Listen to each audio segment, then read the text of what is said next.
Саламатсыңарбы окуучулар? Бүгүн биз адеп сабагынан кайталоо сабагын өтөбүз. Бүгүнкү тема тазалыкты сактоо. Тазалыкты сактоодо биринчи кезекте өзүбүздү кайсы жерде болбосун таза тыккан алып жүрүүбүз керек. Туурабы балдар? Колубузду самындап жууп, тырмактын, манжалардын, алакандардын арасында таза жуугула. Эгер колубуз кир болсо, анда бизге кандай гана микроб болбосун тез жугат да ооруп калышыбыз мүмкүн.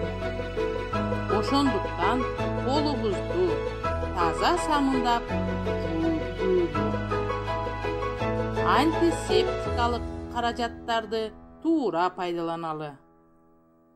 Үйлөрүбүздү желдетип, таза сактайлы, туура тамактаналы.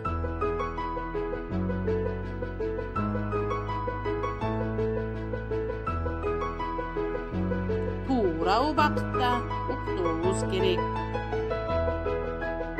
Ата-энелерге жардам беришибиз керек.